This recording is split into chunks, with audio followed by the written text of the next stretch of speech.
Hello dear friends, welcome back. और आज हम मौजूद हैं एक और वीडियो के साथ। और आज की वीडियो का जो क्वेश्चन है वो ओसीडी के बारे में है। किसी ने पूछा है कि जिन लोगों को ऑब्सेसिव कंपल्सिव डिसऑर्डर होता है, फॉर एग्जांपल उनको बहुत ज़्यादा आदत होती है सफाई की, ये वो बहुत ज़्यादा सफाई करते हैं, अपने आप को धोते रहते हैं, अपने घर को वॉश करते रहते हैं और घंटों जो हैं वो इसी एक एक्टिविटी में गुजार देते हैं। तो अगर किसी को ओसीडी है तो वो इसको किस तरह से हैंडल कर सकते हैं, किस तरह से डील कर सकते हैं। तो प्यारे दोस्तों, इस वीडियो में हम बात करेंगे कि ओसीडी के सिम्टम्स को हम किस तरह से मेंटेन कर सकते हैं या मैनेज कर सकते हैं। फॉर एग्जांपल, अगर तो जैसे किसी को बहुत ज़्यादा आदत होती है कि सफाई करने की, नॉर्मल सफाई करना जो है वो एक अच्छी बात है, लेकिन जो ओसीडी है उसमें बंदा जो है वो कंटिन्यूसली चीज़ें साफ़ करता रहता है, सफाई करता रहता है खुद को या चीज़ों को। लाइक आप घर साफ़ कर रहे हैं तो आप घंटों साफ़ करते हैं, अगर आप नहा रहे हैं, शावर ले रहे हैं तो आप घंटों शावर लेते रहते हैं। कुछ लोग जो हैं वो हाथ पैर धोते रहते हैं और पूरा पूरा दिन वो हाथ पैर ही धोते रहते हैं। तो अब आपको जो भी सिम्टम है, फॉर एग्जांपल ओसीडी की, इनमें से कोई भी काम जो है आप वो एक्सेसिव अमाउंट में कर रहे होते हैं, तो वो सारी बात एक मेंटल डिस्टर्बेंस में आ जाता है। तो आप उसको किस तरह से हैंडल कर सकते हैं, कैसे डील कर सकते हैं। तो पहली बात हमें ये समझने की ज़रूरत है कि जो ओसीडी है वो होता क्यों है। हम बहुत ज़्यादा, हमें जो क्लीनिंग का हमारे ज़हन में सवार हो जाता है कि हमने हर चीज़ साफ़ करनी है, और आप घंटों साफ़ करते रहते हैं, सफाई करते रहते हैं, वॉशरूम साफ़ करते रहते हैं, घर साफ़ करते रहते हैं और पूरा पूरा दिन उसी में गुजार देते हैं। ऐसा हम क्यों करते हैं, उसकी रीज़न क्या होती है।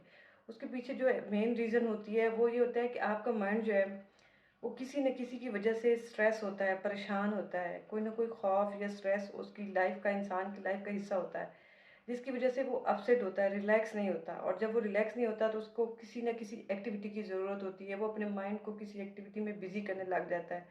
तो वो क्या करता है कि वो या तो वो एक्सेसिवली हाथ पैर धोना शुरू कर देता है, या फिर घर की सफाई शुरू कर देता है, वॉशरूम की सफाई शुरू कर देता है, या जो भी कोई एक चीज़ है वो सफाई से रिलेटेड कोई भी एक्टिविटी जो क्लीनिंग से रिलेटेड है उसको करना शुरू कर देता है।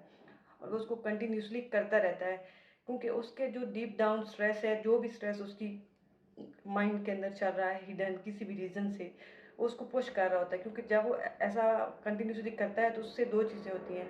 एक तो ये कि उसका माइंड जो है वो एंगेज हो जाता है क्लीनिंग में, और दूसरी चीज़ जो होती है वो आप कुछ देर के बाद या कुछ टाइम के बाद, जब 8-9 घंटे आप कंटिन्यूसली एक ही एक्टिविटी करते रहते हैं तो आप थक जाते हैं। आपकी बॉडी और आपका माइंड जो है एग्जॉस्ट हो जाता है, और उसके बाद आप सोचने के काबिल नहीं रहते। तो उसकी ये रीज़न होती है, क्योंकि उसके पीछे कोई ना कोई स्ट्रेस होता है। तो अब आपने उस चीज़ को ख़त्म करना है, तो पहली चीज़ आपने क्या करनी है, आपने आपको रिलैक्स करने की कोशिश करनी है।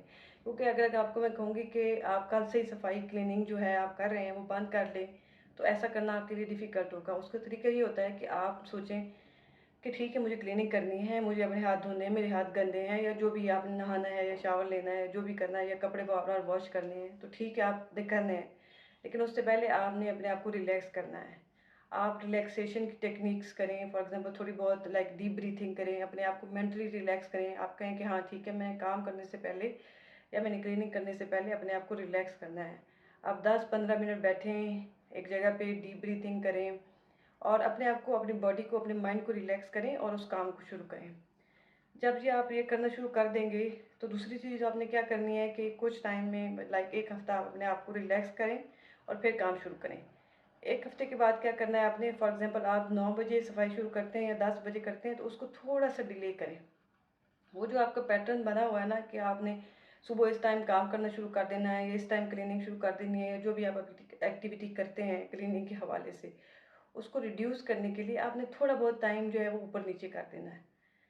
अगर ज़्यादा नहीं कर सकते तो 15-20 मिनट उसको लेट करें, और फिर स्लो स्लो उसको थोड़ा सा लेट करते जाएं, ताकि वो जो आपकी रूटीन, आपके माइंड के बिहेवियर की बनी हुई है, वो एक दफ़ा से ब्रेक हो जाए।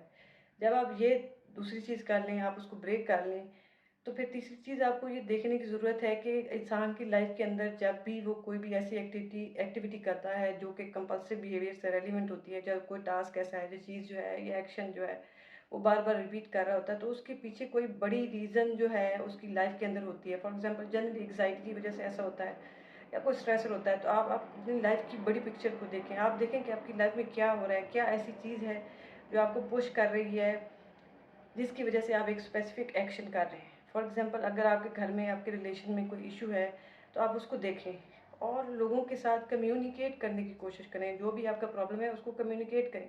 जब आप कम्युनिकेट करेंगे तो आप काफ़ी बेहतर महसूस करेंगे।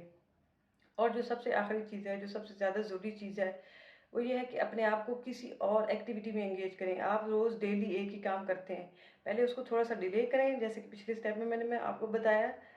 फिर उसके बाद लोगों के साथ कम्युनिकेट करें आपका जो भी मसला है, और उसके बाद जो लास्ट चीज़ है, वो अपने आप को किसी दूसरी एक्टिविटी में मसरूफ़ करें जो आपको पसंद हो।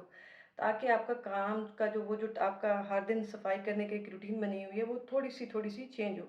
क्योंकि कोई भी जो चीज़ होती है वो एकदम से नहीं होती, आपको स्टेप्स में उसको काम करना पड़ता है। मुझे उम्मीद है कि अगर आप ये 4 स्टेप्स जो हैं वो प्रॉपर तरीके से करेंगे, तो कुछ टाइम के बाद आप अगर उसको कंप्लीटली ख़त्म ना कर सके तो एटलीस्ट उसके ड्यूरेशन को रिड्यूस कर सकते हैं। अगली वीडियो तक के लिए bye bye and take care.